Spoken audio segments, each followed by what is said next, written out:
night sky, all stars and black, like darkened glass and glitter. Suggest that I go back inside and wait for warmer weather. So here it's New Year's Eve again, and everything keeps changing. I raise a glass and toast the gods in charge of rearranging. All of the world is designed to remind you all of the lights that you can find is inside under all of the noise. What's it like to be overjoyed?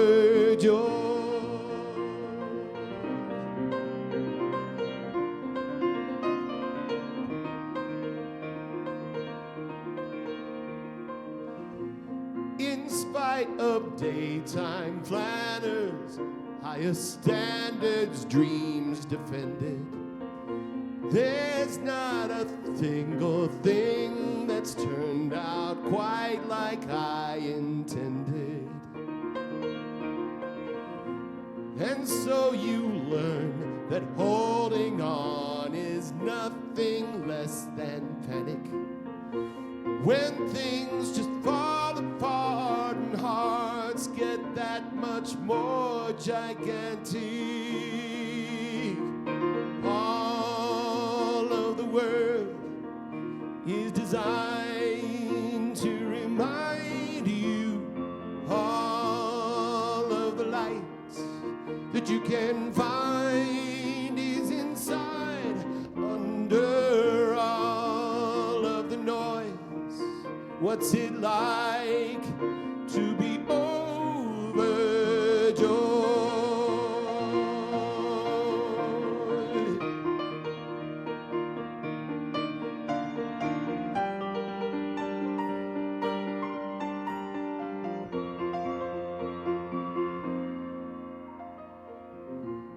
It used to be a race to see just who'd get there the fastest. This frozen night, it's only right to consecrate the madness. All of the world is designed to remind you all of the light that you can find is inside under all of the noise. And here's your chance to be overjoyed.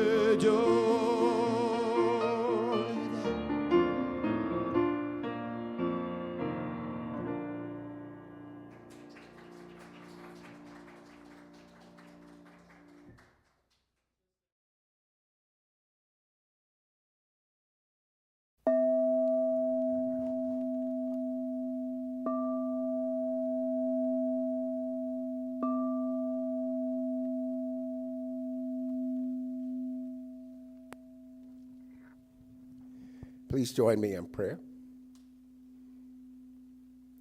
And this week, with Advent at New Dawn, we come together to celebrate that light that burns eternally within each and every one of us. And today our focus is on joy, the radiance of spirit.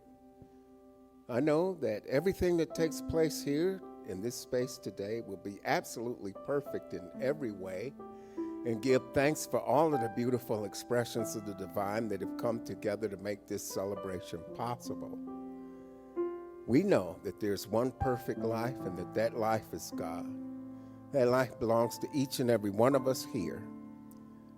And I know that Spirit will speak through Dr. David and deliver a message of joy for this Advent season as we step into a new life every time that we awaken and move into the world and shine the light on everyone and everything that we do. I release my word in the divine law where it's already done in that universal mind. I let this go, I let it be. Together we affirm, and so it is.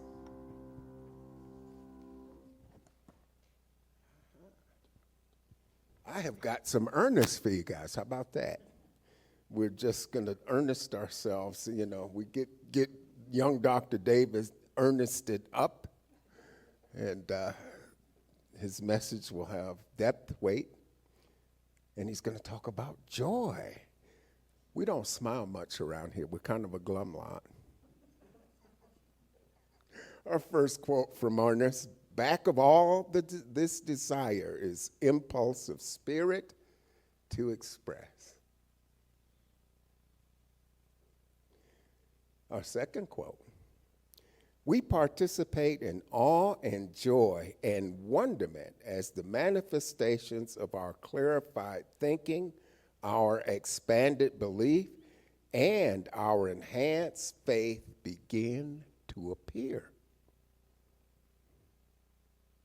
Our third quote: abstract, formless, universal qualities of God, such as beauty, abundance, harmony, unity, joy, freedom, love, order, peace, and wisdom, are our birthright.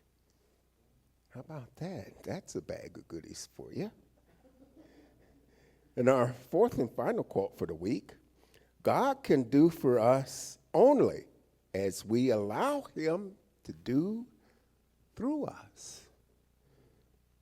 Intelligence gives us ideas, and in our turn, we work on them.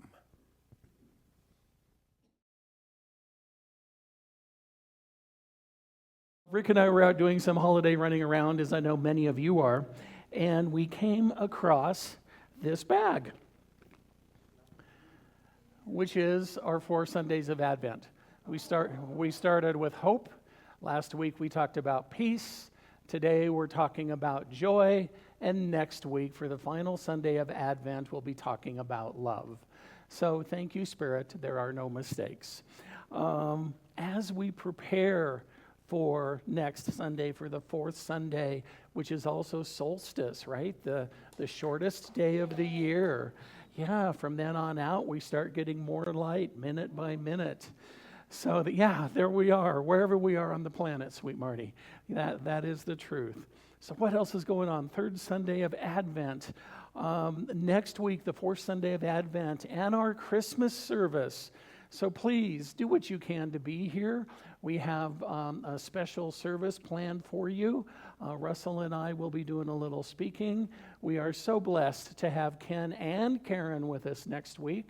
So we're doubling our star power. We're doubling our music power.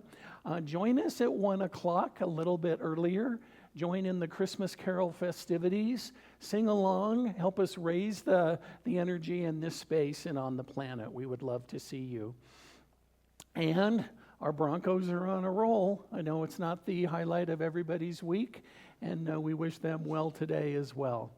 And you'll notice, in addition to the front of the podium today, we have lit all of the candles on the menorah to honor the first day of Hanukkah. You know, I was reminded of a story from quite some time ago that the powers that be were considering a merger between Hanukkah and Christmas, because the 12 days of Christmas and the 8 days of Hanukkah were just getting too expensive. So I anticipate that we'll be hearing something shortly, perhaps in the next 300 to 500 years. So stay tuned. We know that exactly what is supposed to be happening will be happening. And again, thank you to everyone who participated in the Kindred Spirits gathering yesterday. Mickey, beautiful job as always. Liana, extraordinary. You continue to share your gifts, your energy, your consciousness. We are so grateful for you. And also, as sweet Mickey highlighted, we have the giving tree. So please do pick up a tag. You can look for the gender of the child that you might want to support. You might want to get a specific age, everything from newborn to teenager. I have to pay attention to the boss. She said take 1 or 2 or 5, so I took 5. So I invite you into that as well, as your time and your budget permits. So much going on, so much happening here. My gosh. Today, as we recognize the third Sunday of Advent, we are lighting the candle of joy. This flame symbolizes the inner light that cannot be shaken by circumstance, a joy that comes not from the world, but through the presence living as each one of us. We also remember on this day that joy is a spiritual practice, as all of our spiritual practices. Joy is a choice. It is a choice to recognize good, even when appearances would beg us to see something else. It is the willingness to let the Christ light rise within us, guiding our thoughts, our words, and our actions. Today we affirm that gratitude opens the door to joy. With each breath of appreciation, our hearts expand and our awareness deepens. From gratitude, joy flows naturally and abundantly. As we celebrate that sharing, joy multiplies it. Joy grows when it is given away through kindness, through laughter, through compassion, through service. In joy, we bless the world, and the world blesses us in return. As we light this candle, we welcome the joy of Spirit into our hearts, our lives, and our community. May this joy shine brightly within us, and may we carry it into the world as a gift of love and light. So with all of us being Colorado residents, perhaps you might resonate with this. There's a story from a few years ago that a man walked into a diner in the mountains, in a small mountain cafe, on one of those bitter cold December mornings that we certainly haven't experienced recently, but I know you all know exactly what I'm talking about. Everyone inside was bundled up and quiet and paying attention to their own business and maybe just a little grumpy, a kind of mood that sometimes we fall into, sometimes perhaps unwittingly, in December. The server, who was still waking up herself, handed this gentleman a cup of coffee. He looked at her, he smiled, and he said, "Thank you. You just gave me my first joyful experience of the day." And with those words, the whole energy within the cafe shifted. People started making eye contact with each other. Strangers said hello. Acquaintances recognized each other by name. And the whole energy shifted because of one person's conscious decision. And that's what we're stepping into today, my friends. That is what we know can happen. Joy woke up in the room because of one person. This is what we know. That is the metaphysical truth of joy. It doesn't require perfection. It doesn't require perfect circumstances. It requires a willing heart. Joy is not the result of what happens around us. It is the expression of what happens within us. And when we embody joy, even in the smallest ways, we become catalysts for awaking it around the world and in others. One moment of authentic joy can change an entire atmosphere. So as we look at joy then as a spiritual practice, I alluded to just a moment ago, joy is not merely an emotion that comes and goes like the weather. Joy is a spiritual practice, a discipline of consciousness. In New Thought, joy is understood as an inherent quality of the divine expressing through us. It is not dependent on circumstances, achievements, finances, or the behavior of others. Instead, joy emerges when we align ourselves with the truth of who we are, expressions of infinite life. When we practice joy, we choose to turn toward the light, even when the world around us feels dim. We choose to remember that beneath every challenge, there is a presence that never wavers. Now, please hear me, my friends. Practicing joy does not mean ignoring pain or pretending everything is perfect.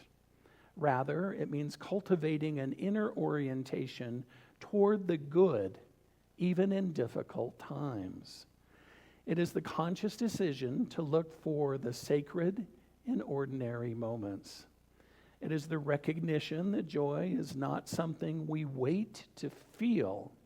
It is something we choose to become. Advent invites us to let joy be our spiritual stance, to embody it as naturally as our breath. When we treat joy as a practice, it becomes a way of seeing, a way of responding, a way of living that shifts us and lifts us and everyone around us. When I was being with that this week, when I was being with joy as a spiritual practice, I was reminded again, my dear buddy Russell and I have this affinity for our founder. I was reminded again of Ernest Holmes. In the early years of religious science, he was often asked how one could practice spiritually when circumstances were so difficult, when finances were tight, when health was uncertain, or the world seemed unsteady. On one occasion, after a particularly challenging season for the fledgling movement known as religious science, a student approached Holmes with genuine concern and asked, "Dr. Holmes, how do you stay so joyful when there is so much uncertainty around us?"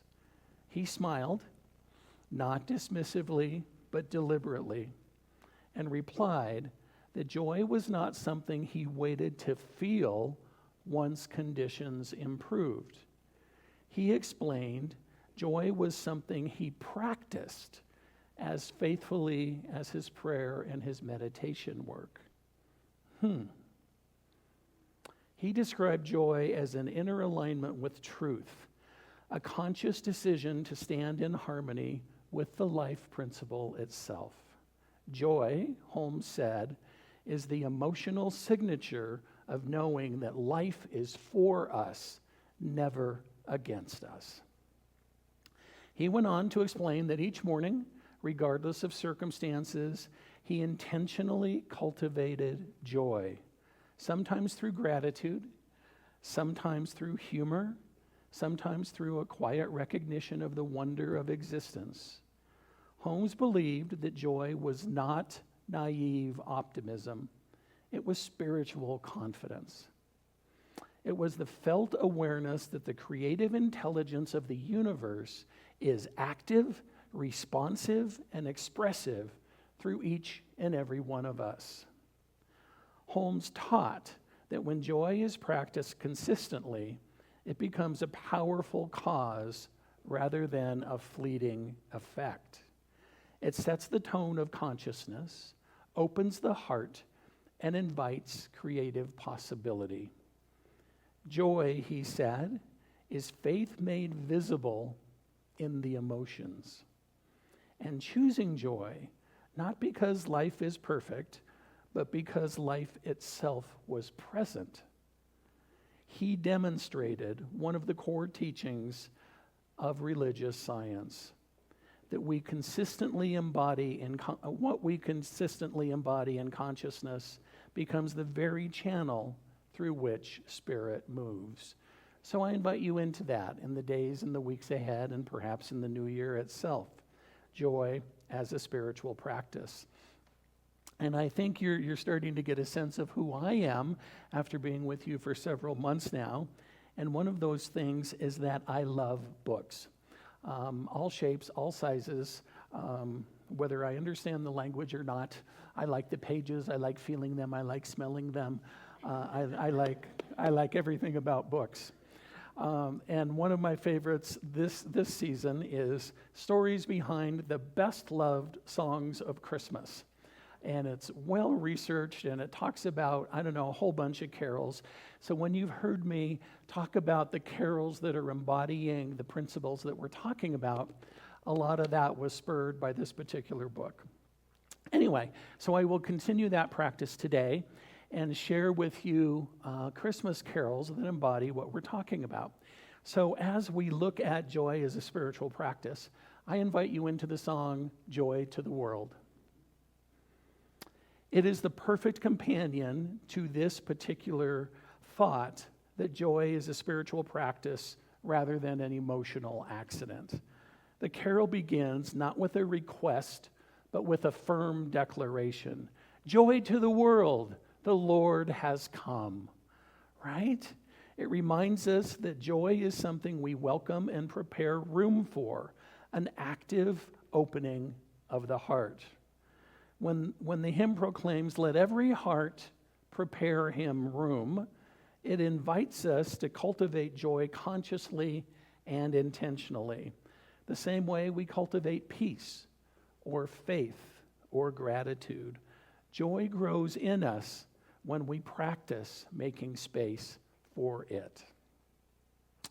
The second thing I invite you to consider today is what we already know to be true. I just wanted to underscore it for you. Gratitude opens the door to joy.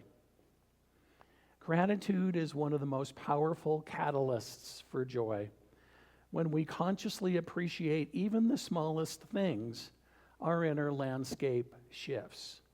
Gratitude opens the door to joy because it focuses our attention on abundance rather than lack, right? I shared with a friend at a holiday party Friday night that worry is praying for what we don't want. And I have said it so consistently, that has been a mantra of mine for so long, and it was brand new to her. And she said, I have to be with that. And I love that. I love when I get aha moments, and I love when I get to invite other people into aha moments. And that is what we know, is that joy, gratitude opens the door to joy.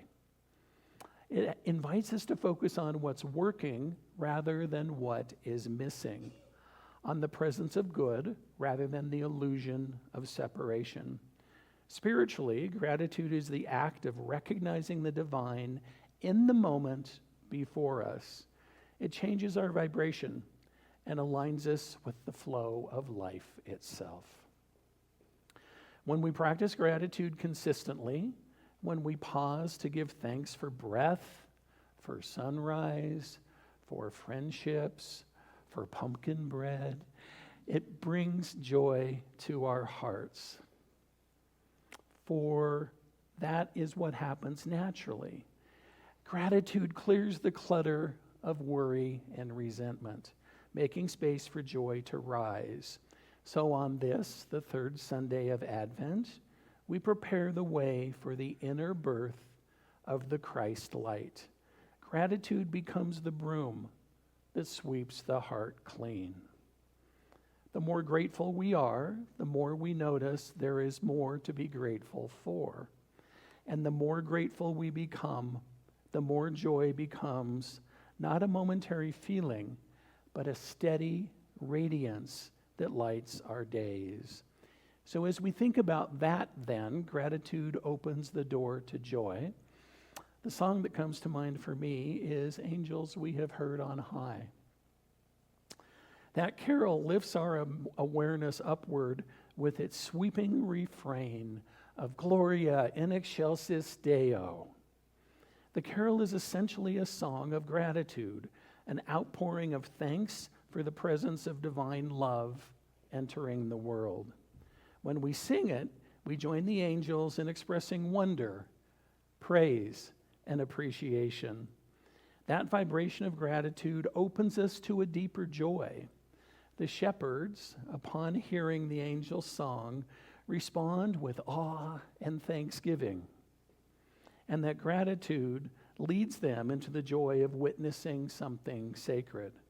Gratitude then becomes the doorway they walk through to encounter the holy. The third message I wanted to share with you, again, something that we all know, is that sharing joy multiplies it. Joy is one of the few spiritual gifts that grows only when shared. When we extend joy through kindness, laughter, encouragement, presence, or acts of service, we amplify it in ourselves and awaken it in others. Joy is contagious in the best possible way. The metaphysical truth is that whatever we give in consciousness, we increase. When we give love, we experience more love. When we give peace, we experience more peace. And when we give joy, Spirit multiplies it in ways we can never imagine. Sharing joy doesn't require grand gestures. Sometimes it's as simple as offering a smile, sharing a word of appreciation, or letting someone know they matter. Other times, it is using our gifts, talents, and passions to uplift the community around us. So during Advent, we are reminded that the joy of the season is too big to keep to ourselves. It is meant to spill over. It is meant to ripple outward. Each act of shared joy strengthens the consciousness of joy on the planet. Each moment of joy we offer becomes a seed planted in the collective field of humanity. Joy shared becomes joy multiplied, not just for us, but for the world. And since I'm on a roll with my books today, I wanted to share with you another favorite by Reverend Dr. Roger Teal, previously with Mile High Church in Lakewood. And Roger's book is This Life is Joy. This is one of the most well-known ministers in the religious science movement. And after being in ministry for 40 or 50 years and perhaps longer, Roger chose to focus all that he knows and is through the framework of joy. And I love it. And as you can tell, it's tagged and folded and underlined and written in, and that's what I call a really good read. And I just wanted to share one piece with you that Roger said so eloquently. This is where the title of the book is taken from. It's the title of this chapter is also This Life is Joy. He said, or he writes, are you in touch with the fountain of joy within you?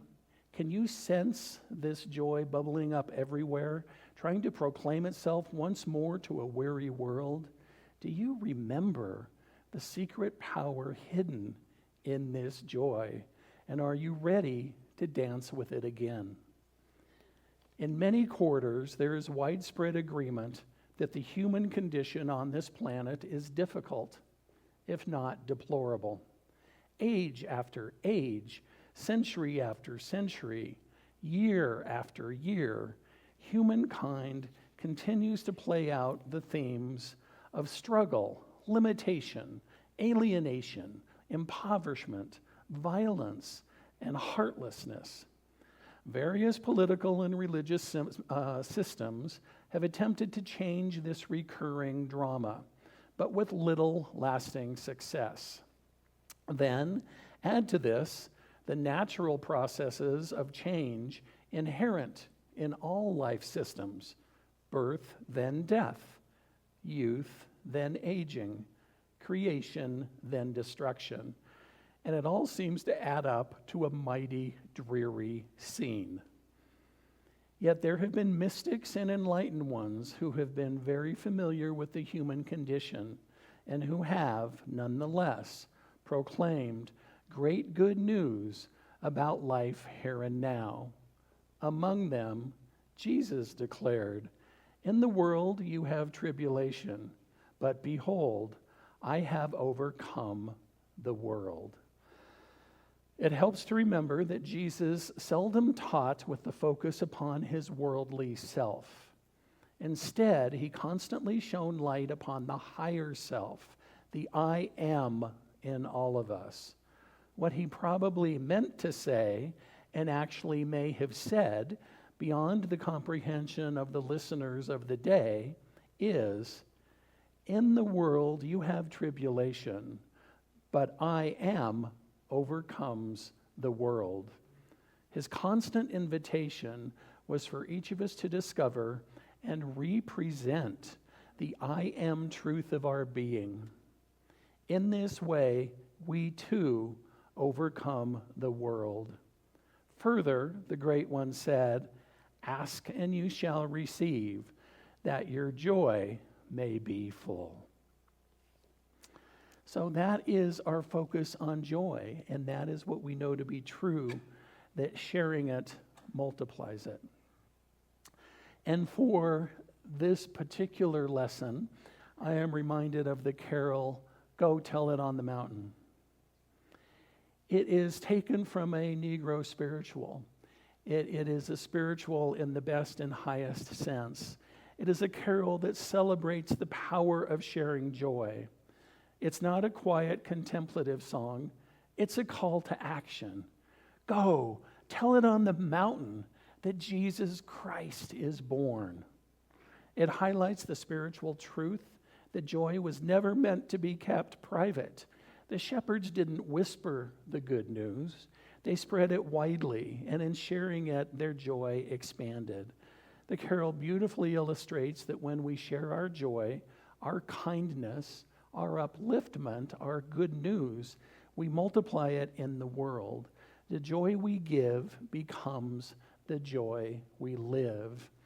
And for the musicologists, for those who study all things music, it's interesting that thankfully we are finding more and saving more from the Negro spiritual culture, and that with that rich body of work, very few of those songs were specifically written for Christmas. The songs were written to talk about the struggle of life and the joy of finally being able to step into heaven beyond the physical worries and the physical woes, right? That was the message of the day. And for them to capture a Christmas song is indeed in itself extraordinary. So then, my friends, what does that look for us? What does that look like for us here at New Dawn? How do we step into joy? How do we share our joy? How do we acknowledge our joy? First, as Russell so adroitly pointed out, we laugh often. We understand that humor and delight are holy. We live the mantra to never postpone joy. We celebrate when we can, and perhaps sometimes when we can't. We celebrate diversity. Every tradition adds color to this season's joy. And there was one more piece that I wanted to share with you about that from Roger's book that he captures so beautifully. He mentions the great biblical affirmation, "This is the day that the Lord has made. I will rejoice and be glad in it." That's Psalm 118. He also says, the realization of spiritual joy also flows through the mystical currents of other great faith paths. In the Lotus Sutra of Buddhism, the divine declares, "I appear in the world like unto this great cloud to pour enrichment on all parched living beings, to free them from their misery, to attain the joy of peace, the joy of present world, and the joy of nirvana." In the Quran, "For those who believe and whose hearts find satisfaction in the remembrance of God is inward joy and a beautiful place of return." From the heart of Hinduism, the infinite is the source of joy, to ask to know the infinite. And from the Sanskrit, "Thou art God, and God enjoys being God." And from a modern perspective, Ernest Holmes adds the following, I believe in a religion of happiness and joy.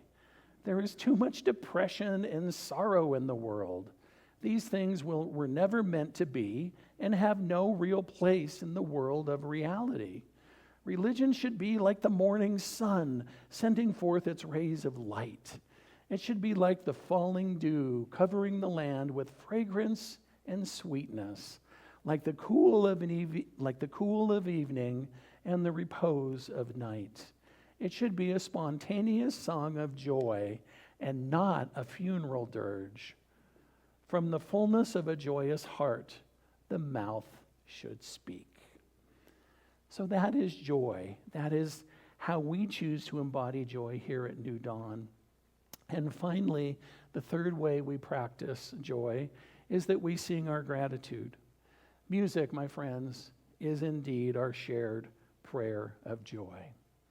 So my practical invitation for you this week is to write down 3 things that bring you joy and share at least one.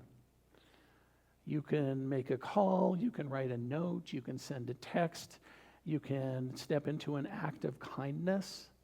Let joy be your guiding light in your ministry this week. And if you would please join me in our closing prayer, if our practitioners would stand and join me in consciousness.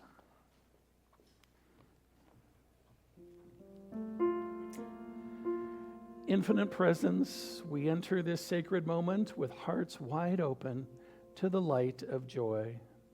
The joy that is our birthright, our practice, and our gift to the world. As we breathe into this third Sunday of Advent, we let the words of the old carol remind us, joy to the world, the Lord is come. May we prepare room in our hearts for this joy, knowing it arises not from circumstance, but from our willingness to let the Christ light shine through us. Today we choose joy as a spiritual practice, steady, intentional, and rooted in truth. We give thanks for the power of gratitude, recognizing that it opens the very door through which joy can enter. Like the angels who filled the night sky with their song of Gloria in excelsis Deo, we lift our hearts in appreciation for the blessings we see and the blessings still unfolding. Gratitude shifts our consciousness from what is missing to what is possible. And in that shift, joy flows naturally. We thank you, sweet Spirit, for the countless ways you reveal yourself in our lives. And we remember that joy grows only when it is shared, just as the shepherds went forth to go tell it on the mountain, proclaiming good news that set hearts ablaze. We commit to being joyful messengers in our own world. May our smiles, our kindness, our encouragement, and our generosity ripple outward to bless all we meet. In sharing joy, we multiply it for others and for ourselves. Let this joy become our companion and our compass. Let it rise within us like a song we can't help but sing. Let it spill over into our lives as peace, as laughter, as hope, and as love made visible. And as we leave this sacred space today, may we carry joy into every conversation, every decision, every interaction, until joy becomes the very atmosphere we live in. Let every word we speak this week lift another's spirit. May our joy ripple outward until the whole world hums with the melody of love. And we anchor this together by saying, and so it is, and so I am, and so we are.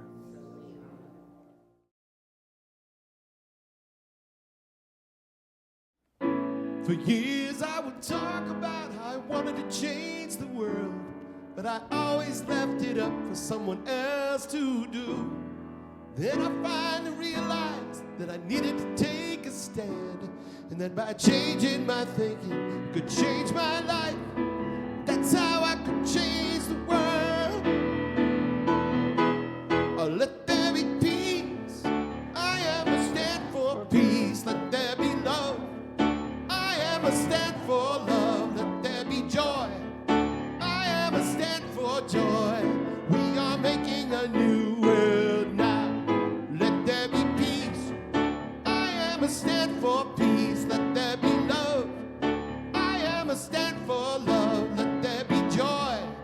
I am a stand for joy. We are making a new world now. One more. Let there be peace. I am a stand for peace. Let there be love.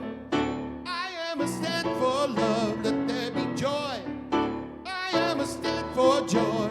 We are making a new world now. We are making a new world now. We are making a new